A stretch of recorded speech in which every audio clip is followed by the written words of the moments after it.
Ketua kelas mana? Baiklah, Kak Indra, silakan menjelaskan. Baiklah, sebelum kita mulai pelajaran pada pagi hari ini, ada baiknya kita berdoa. Berdoa dimulai.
Kita hari ini belajar tentang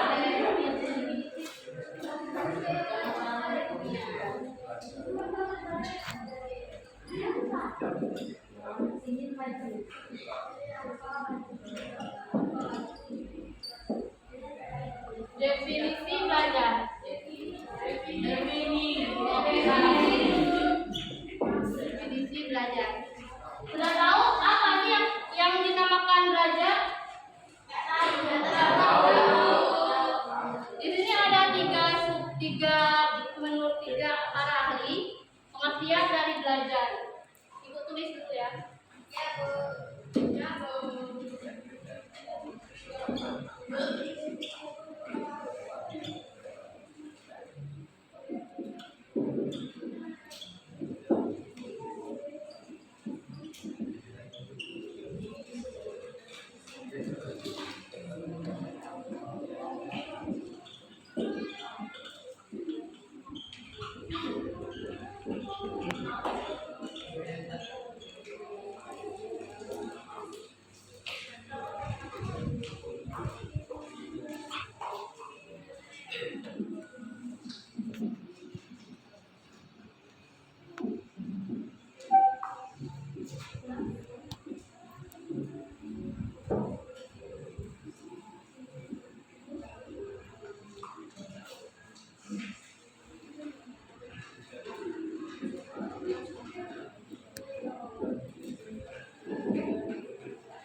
Ya, dari yang tidak tahu menjadi tahu, dari yang tidak paham menjadi paham, demi tercapainya tujuan yang diinginkan. Nah, tujuan belajar sendiri yaitu untuk menjadi pribadi yang lebih baik lagi. Sampai di sini ada yang ingin ditanyakan? Saya Bu, apa? Kalau perkenalkan dulu ya. Perkenalkan, saya Dea Sandra. Di sini sering bertanya. Pertanyaannya, contoh dari belajar itu apa ya? Contoh dari belajar. Contoh dari belajar itu yang contoh mudahnya aja ya. Kita saat ini sedang melakukan kegiatan belajar tentang definisi belajar. Nah, dari kegiatan kita sekarang, ibu yang menyampaikan materi dan anak-anak yang apa itu mendengarkan. Nah, dari itu kalian nanti bisa tahu apa sih yang namanya definisi belajar, apa sih tujuan belajar. Nah, seperti itu. Contoh lainnya juga bisa belajar tentang membaca, menulis, seperti itu. Paham kan ya? Ada lagi? Ya? Perkenalkan, nama saya Kinanti. Bagaimana jika ada anak yang tidak suka belajar, apakah terjadi? Bagaimana jika tidak ada anak yang tidak suka belajar atau malas belajar ya? Nah, kalau ada anak yang malas belajar, itu anaknya sendiri yang akan rugi. Dia sulit memahami materi apa yang disampaikan, sehingga dia akan merugikan. Gimana sih dia tujuannya ke depannya? Begitu. Ada lagi? Tidak? Sudah paham apa semua materi hari ini?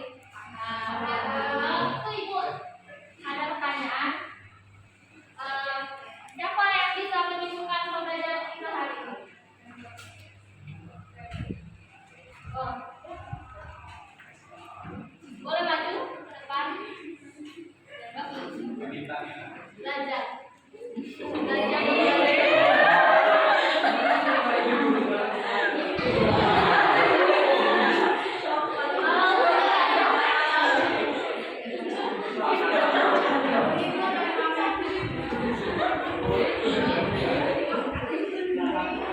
Definisi belajar adalah suatu proses atau upaya yang dilakukan setiap individu untuk mendapatkan perubahan perilaku, baik dalam bentuk pengetahuan, keterampilan, sikap, dan juga nilai politis sebagai suatu pengalaman dari berbagai materi yang telah dipelajari dan tidak menjadi dari yang tidak tahu menjadi tahu.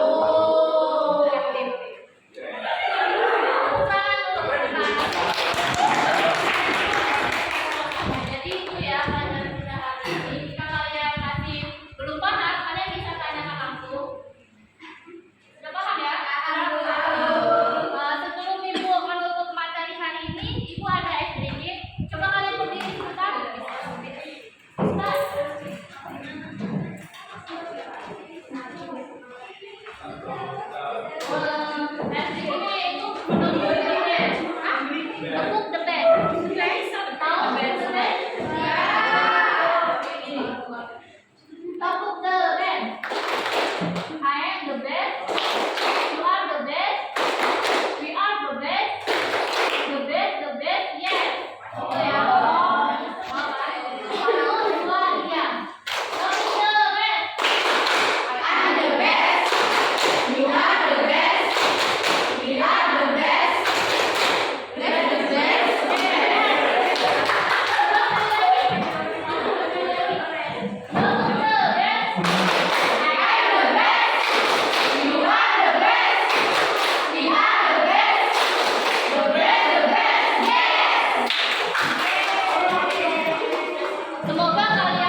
pembelajaran hari ini kita doa dulu ya. Siapa yang bisa bikin doa?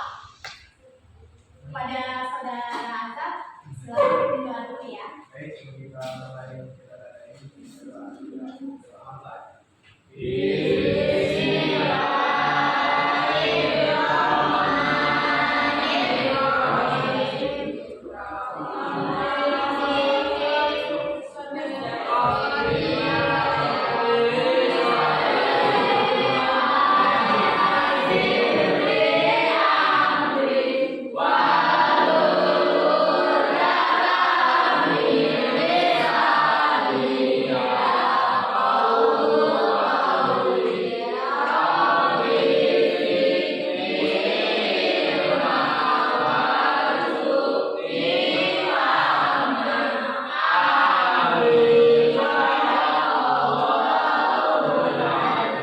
Terima kasih kepada saudara atas sudah bikin doa ya.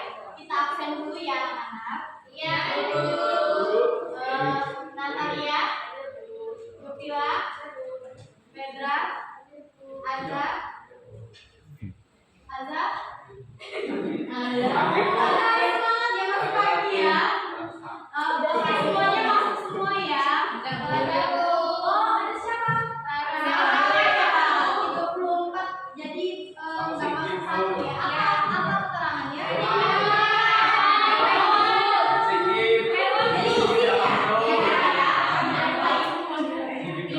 Sebelum kita mulai pembelajaran hari ini, Ibu mau tanya apa kabar semuanya?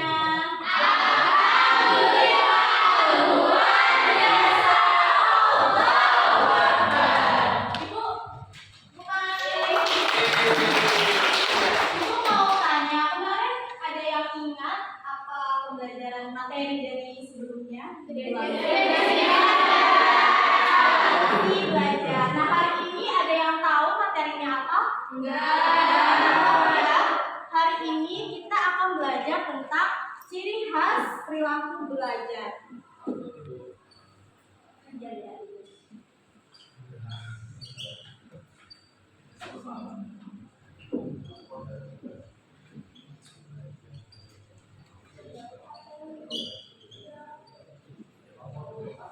Ada yang tahu apa itu ciri khas perilaku belajar? Nggak tahu ya. Jadi perilaku belajar itu adalah setiap perilaku belajar yang ditandai dengan adanya ciri-ciri perubahan belajar. Setiap perilaku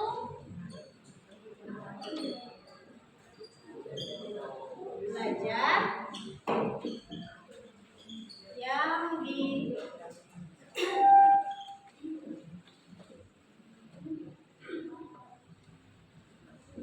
yang ditandai oleh ciri-ciri perubahan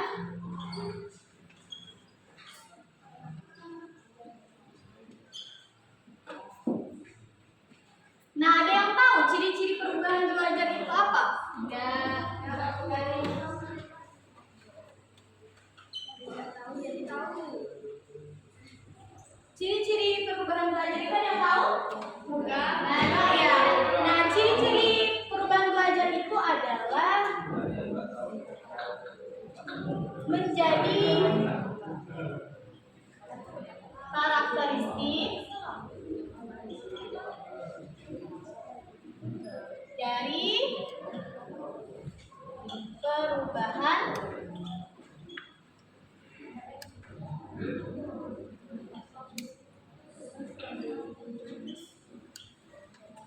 Nah, jadi ciri-ciri perubahan belajar itu adalah menjadi karakteristik dari perubahan belajar. Nah, perubahan belajar ini sendiri dibagi lagi menjadi 3.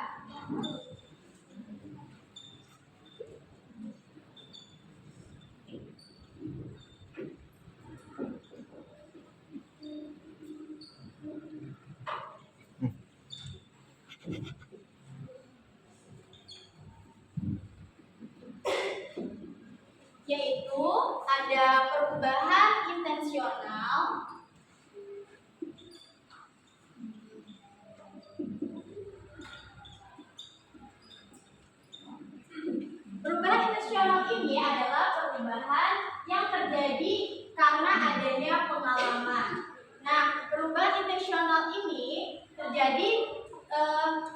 terjadi karena seseorang itu mengalami dan menyadari jika adanya perubahan di dalam dirinya sendiri. Contohnya,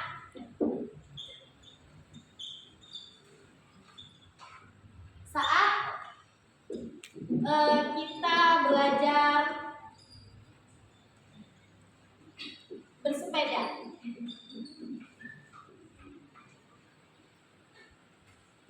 Nah, saat kita belajar bersepeda, kan dulu waktu masih kecil, kita mungkin bersepedanya memakai roda bantuan kan, dari roda 4, terus roda 3, setelah roda 3 ke roda 2. Perhatikan ya anak-anak, setelah roda 3 ke roda 2. Nah, setelah roda 2, kita menyadari, oh ternyata kita sudah bisa. Kita apa adik?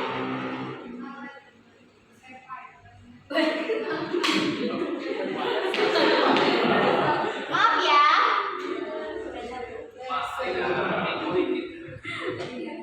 Nah, setelah roda 2 kita menyadari, oh ternyata kita sudah bisa belajar sepeda. Dari yang tidak tahu menjadi tahu. Jadi yang kedua ada perubahan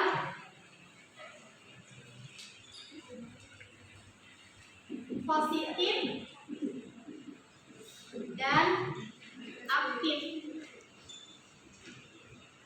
Nah, perubahan positif itu adalah perubahan yang diperoleh dari hal yang baru yang lebih baik dari sebelumnya. Perubahan aktif ini tidak hanya terjadi dengan sendirinya, tapi ada usaha dari diri seseorang itu sendiri. Contohnya,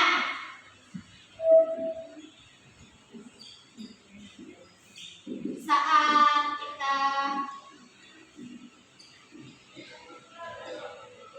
belajar berenang,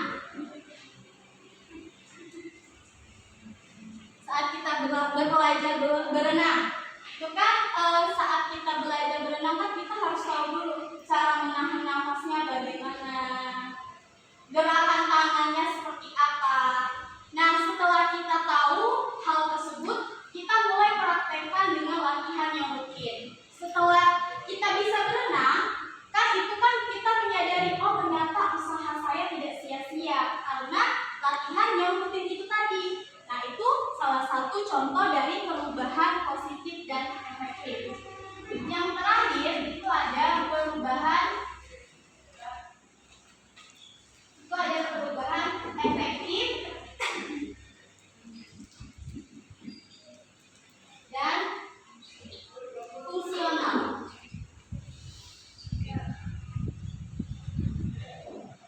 Perubahan efektif dan fungsional ini adalah perubahan yang terjadi karena kita belajar secara efektif. Nah, fungsional yang ada di sini itu artinya ia relatif menetap dan bisa dimanfaatkan di jangka waktu yang panjang. Contohnya,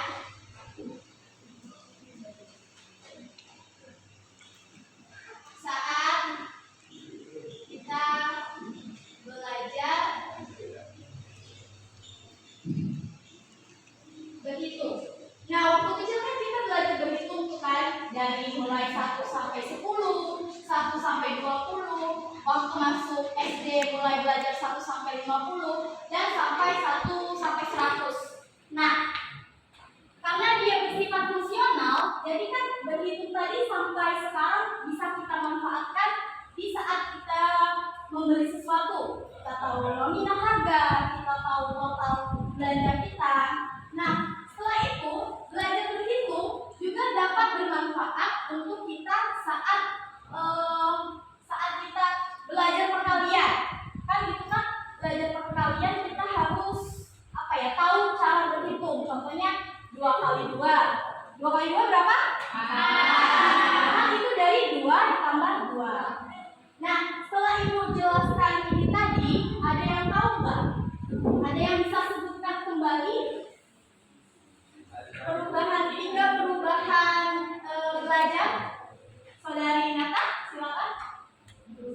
internasional, perubahan positif dan aktif, perubahan efektif dan fungsional. Ya, tepat.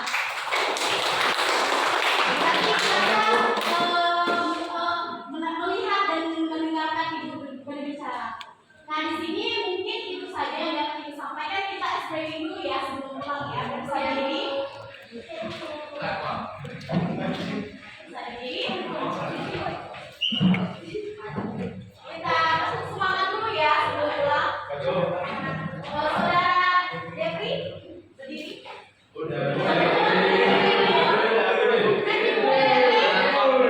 Oh, dari sampai kamu biarin ya, biar dia kan adil bu, adil ya, berdiri dong. Jadi kita semangat. Semangat ya, yang semangat.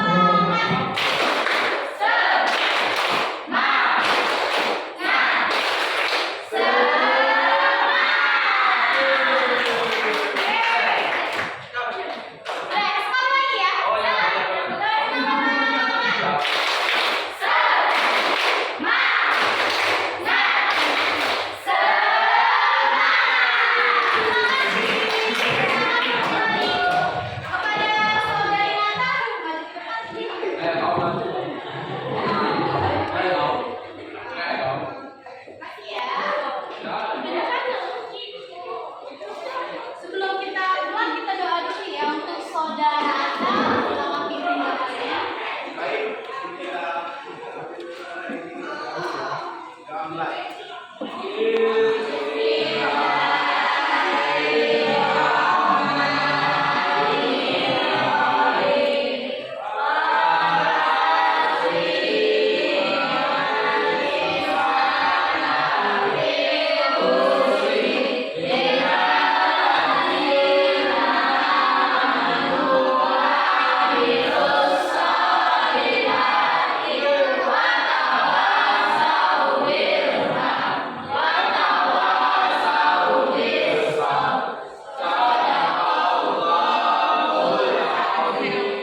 Terima kasih kepada saudara Anda. Semoga pembelajaran kita hari ini dapat bermanfaat untuk kita ke jenjang berikutnya. Akhiri, wassalamualaikum warahmatullahi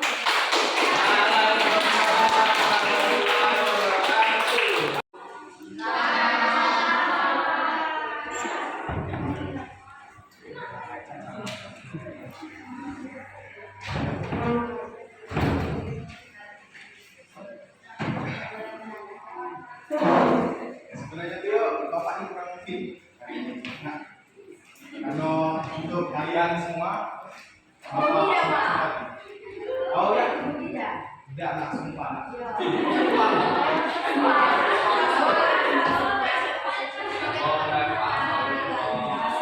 Ini sebelum kita belajar pada hari ini kita doa terlebih dahulu ya. Baik, saudara David juga.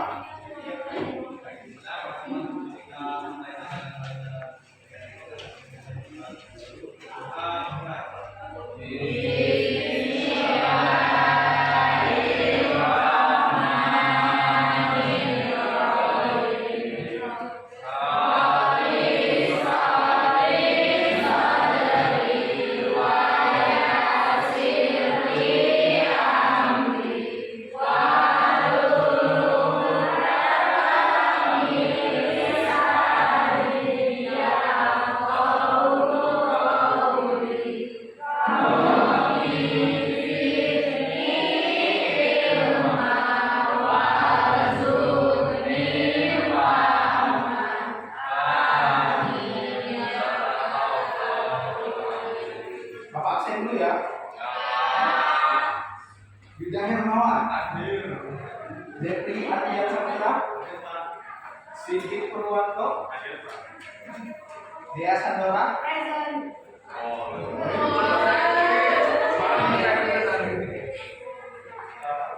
Siapa yang hadir semua ya? Siapa? Kenapa Rara sakit?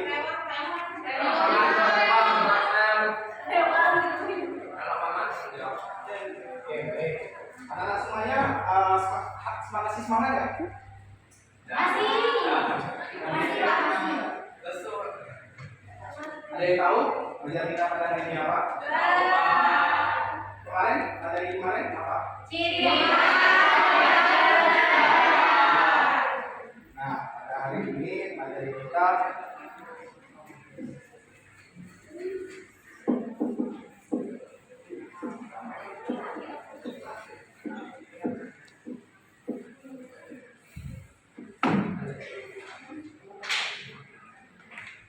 pada hari ini yaitu perwujudan perilaku belajar.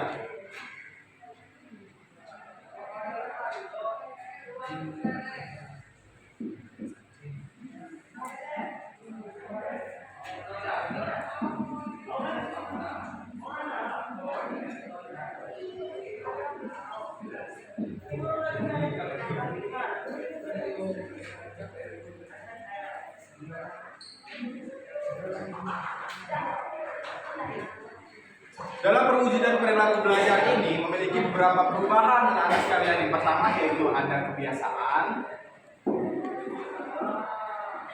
Bapak tulis dulu ya.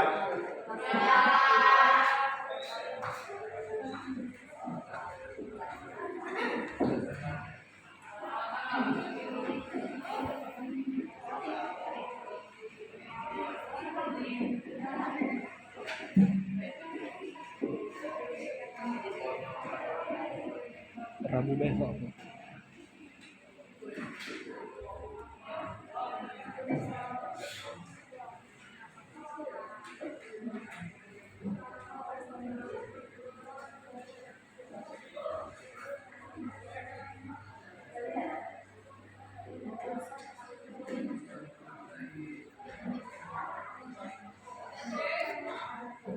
Aidem.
Jelas nggak tulisan Bapak? Bapak jelaskan ya. Pada perwujudan perilaku belajar ini memiliki perubahan-perubahan. Di antaranya yaitu ada kebiasaan, keterampilan pengamatan, berpikir asosiatif dan daya ingat, berpikir rasional, sikap, inhibisi, apresiasi, dan yang terakhir yaitu tingkah laku efektif. Pertama itu ada kebiasaan. Kebiasaan itu bisa juga dibilang dengan sesuatu yang terus kita lakukan. Jadi sebagai contoh, anak-anak, jika kalian semua ingin menjadi orang yang sukses, orang yang cerdas, maka kalian semua harus rajin belajar. Jika kalian rajin belajar, maka kalian akan mudah untuk mencapai suatu tujuan yang kalian inginkan. Karena apa anak sekalian, orang bisa itu karena dia terbiasa, dan orang terbiasa pasti bisa. Mantap, udah pintar semua anak-anak sekalian ya. Yang kedua ada keterampilan.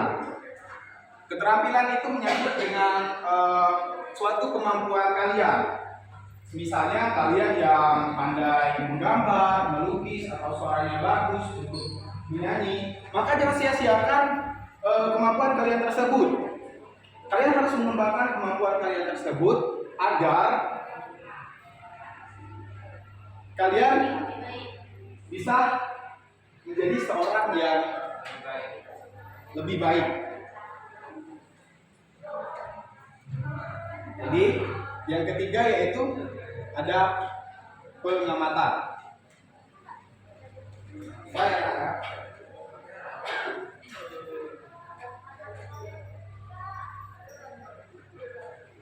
Nah, dalam pengamatan ini, dalam suatu pembelajaran, contoh, Bapak sekarang ada di depan mengajar kalian semua.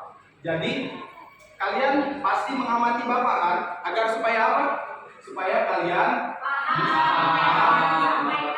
Nah, bagus anak Dea.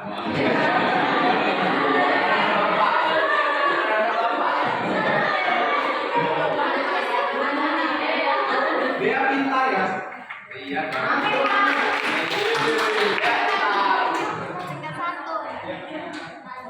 Makanya Dea itu termasuk seorang yang suka mengamati ya.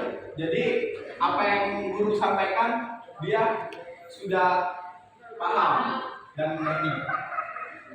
Yang keempat yaitu ada berpikir asosiatif dan daya ingat. Pastinya kalian semua anak-anakku sekalian pasti ada tugas dari guru, misalnya bukan tugas sih, misalnya kalian mau ujian entah UTS atau UAS atau ujian harian, kalian pastinya harus berpikir dengan serius dan harus mengingat apa yang kalian pelajari supaya apa? Ada tahu supaya apa? Supaya kalian mudah untuk menjawab pertanyaan-pertanyaan dari soal yang diberikan oleh guru kalian tersebut. Jadi jangan malas untuk belajar, jangan malas untuk memperhatikan guru sedang menjelaskan, dan jangan malas untuk sering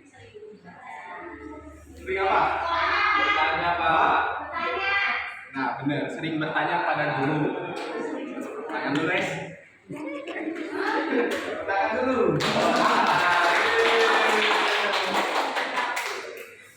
Yang kelima ada berpikir rasional. Berpikir rasional itu berpikir rasional dan kritis. Ada kurang anak, maaf ya.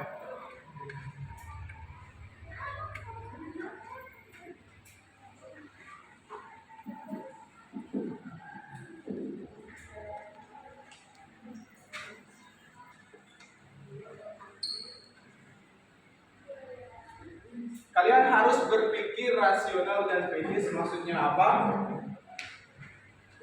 Ketika kalian ingin melakukan sesuatu, maka kalian harus menanyakan bagaimana caranya aku bisa, seperti dalam pelajaran, kalian harus berpikir rasional dalam artian bagaimana caranya aku harus mendapat nilai yang bagus, bagaimana caranya aku bisa menjawab soal-soal ujian yang diberikan oleh guru. Nah, kalian harus berpikir terlebih dahulu. Berpikirnya dengan cara apa? Ya harus belajar. Yang keenam ada sikap.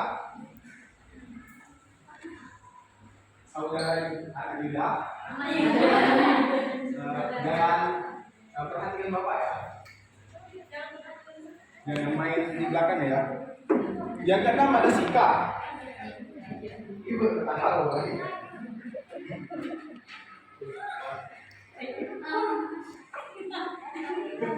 Yang keenam ada sikap. Nah, sikap ini menentukan baik dan buruknya tingkah laku, seorang anak seperti kalian. Jadi kalian itu harus mempunyai sikap yang baik. Agar apa? Saudari Dea. Agar apa Dea? Kita harus memiliki sikap yang baik.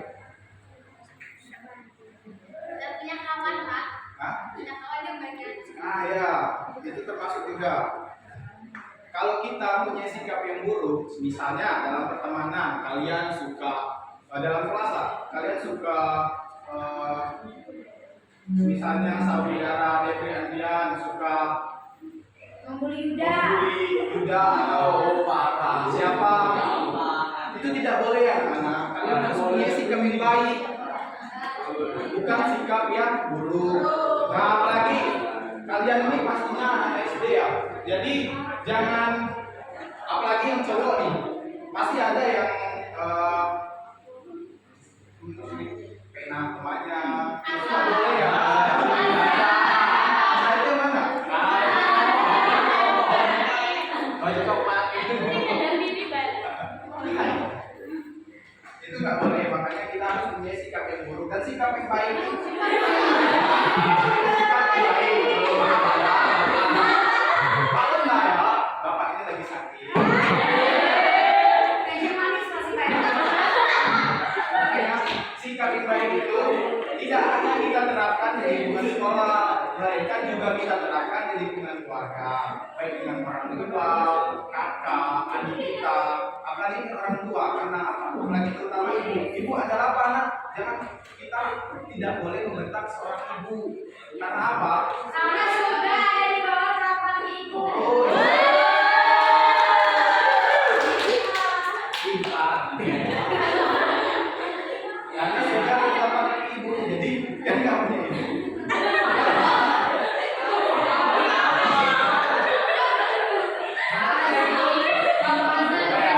Bapak sudah berbagi sambil bercanda. Jangan terlalu serius sekali ya. Yang ketujuh itu indivisi. Indivisi itu Ambis kalau Pak. aku bukan ya.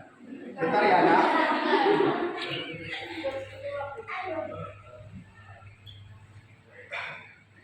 Indivisi itu lebih ke menghindar atau mencegah. Maaf ya nak. Indivisi itu yaitu mencegah. Nah, kalian semua sebelum melakukan sesuatu harus berpikir dulu, jangan asal-asalan. Misalnya berpikir nakal, kalian nggak boleh nakal. Kalau kalian nakal, kalian harus berpikir dulu sebelum kalian melakukan sesuatu. Kalau aku nakal, suatu saat nanti aku akan jadi apa? Iya. Iya kan? Anda nakal aja. Kalian itu harus berpikir dulu apa penyebab ketika akibat yang kalian lakukan. Jadi kalian harus mencegah sesuatu yang tidak baik ya. Karena apa? Karena demi suatu tujuan kalian. Nah yang ke-8 yaitu ada apresiasi. Apresiasi ada yang tahu anak? Ada yang tahu? Apresiasi apa? Penghargaan. Nah, apresiasi itu juga bisa dibilang suatu penghargaan. Jadi kalian semua di sini, untuk kalian masih SD, jadi harus banyak melakukan kegiatan seperti yang Bapak bilang tadi. Kalau kalian pandai melukis, pandai nyanyi, sia-siakan kemampuan kalian tersebut. Ketika ada lomba, kalian ikuti karena kalian akan mendapatkan apresiasi dari orang, seperti ya kalian akan dapat hadiah atau apa. Yang terpenting yaitu piagam. Mungkin kalian suatu saat nanti akan dewasa, berlanjut ke jenjang perkuliahan, dan suatu saat nanti kalian akan ingin kerja. Ketika kalian punya banyak piagam, mudah-mudahan ya bisa cepat dapat kerjanya. Dan apresiasi ini tidak hanya tentang penghargaan, tapi juga tentang ketika kalian pintar di dalam kelas, maka gurunya akan beri apresiasi kepada kalian. Yang terakhir yaitu tingkah laku efektif.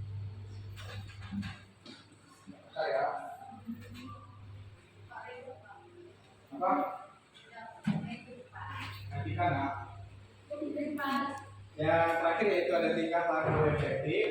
Tingkah laku efektif ini cenderung dengan sikap kalian. Kalian misalnya kalian ada yang marah, yang suka sedih, yang atau yang senang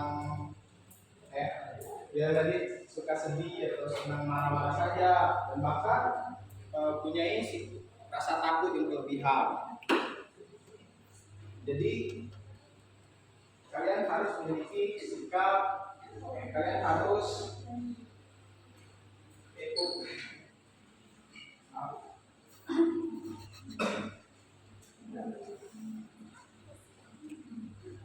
kalian harus tingkah laku efektif itu seperti takut, sedih, marah. Nah, itu pastinya ada di dalam diri kalian masing-masing. Jadi itu sudah wajar ya. Dari penjelasan yang Bapak jelaskan tadi, apakah anak-anak sekalian sudah mengerti atau paham? Tapi Pak, Ya, Bapak speaking dulu ya. Mohon berdiri anak-anak. Sebelum kita menutupi kegiatan kita pada hari ini. Pastinya kalian semua sudah tahu ya speaking kita ini karena kalian sudah sering. Jadi ya, semangat. Yos, tangan di atas.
Menjawab. Ya, nah ini termasuk apresiasi ya. Baik, saudara DP Andrea, video kita menutup pertemuan hari ini.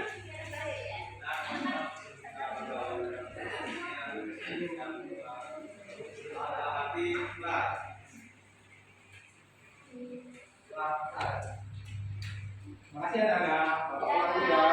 Assalamualaikum. Terima kasih ya.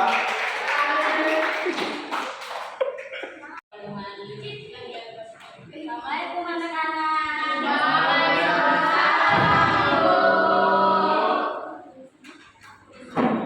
Baiklah, sebelum memulai pelajaran pada pagi hari ini, kita berdoa terlebih dahulu ya. Doanya dilambangkan. Siapa pertanyaan?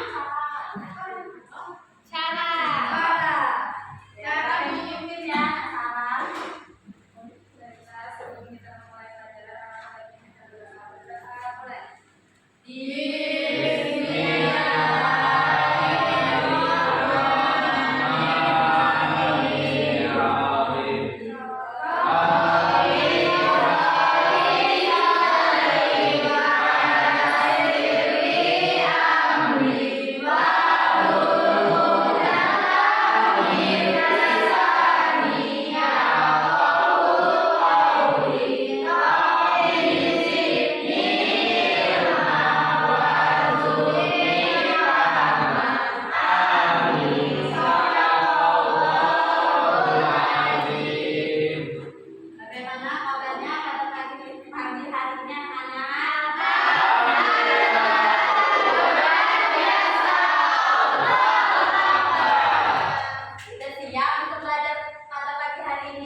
Dicatat ya anak-anak apa yang ditulis di depan ini.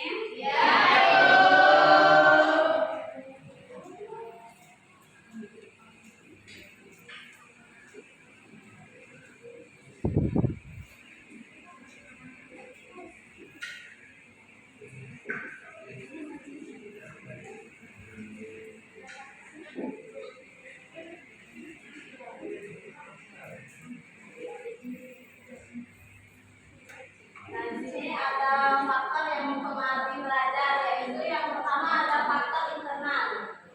Faktor yang berasal dari dalam diri seseorang yang dapat berpengaruh pada hasil belajar seorang. Faktor yang belajar seseorang. Faktor internal ini meliputi dua faktor, yaitu faktor psikologis dan faktor psikologis. Nah, faktor psikologis adalah faktor yang berhubungan dengan kondisi individu.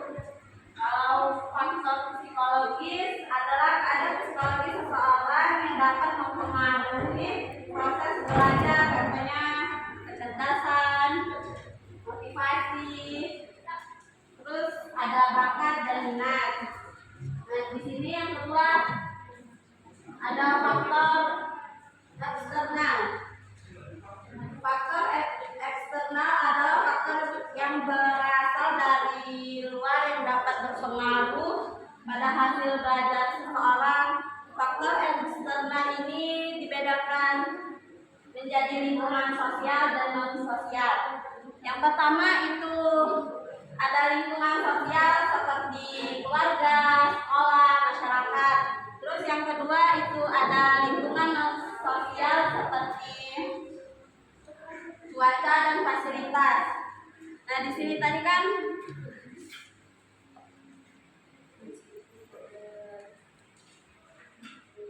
di sini tadi ada faktor psikologis yang ibu sebutkan, contohnya seperti kecerdasan.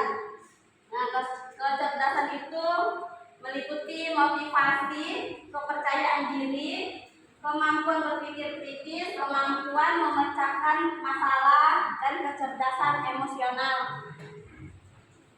Terus tadi ada motivasi. Motivasi meliputi keinginan untuk mencapai tujuan tertentu, dorongan internal untuk melakukan sesuatu, penghargaan atau pujian sebagai bentuk dorongan, serta rasa tanggung jawab atau kewajiban terhadap tugas atau pekerjaan. Terus tadi ada bakat. Bakat ini meliputi minat yang kuat dalam suatu bidang atau aktivitas tertentu. Kalau minat termasuk keterkaitan yang kuat pada topik atau aktivitas seperti seni musik, seperti ilmu pengetahuan, olahraga, teknologi, bahasa atau bidang-bidang lainnya. Di sini ada faktor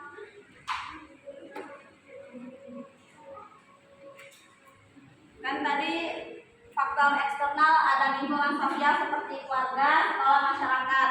Nah, kalau keluarga itu contohnya seperti pendidikan serta dukungan emosional dan fisik dari anggota keluarga.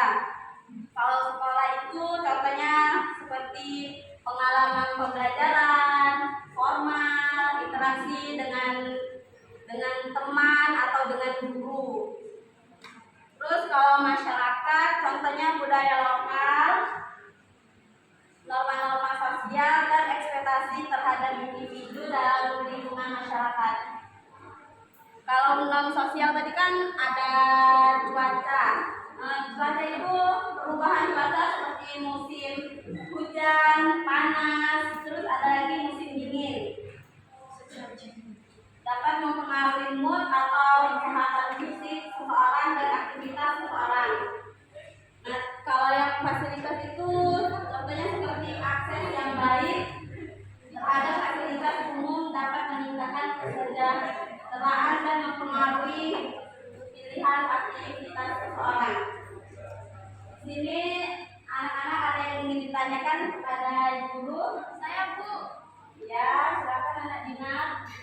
Bu, contoh dari psikologis fisiologis. Ya. Faktor fisiologis itu contohnya seperti misalkan kita stres yang berlebihan atau kecemasan, depresi. Terus ada lagi persepsi terhadap diri sendiri dan kebiasaan-kebiasaan yang mempengaruhi kesehatan fisik, mental seperti pola makan, olahraga, dan kebiasaan tidak tidur. Itu ya, sudah jelas? Sudah, Bu. Sudah. Ya, Ibu ada di sebentar ya. Semuanya mohon berdiri.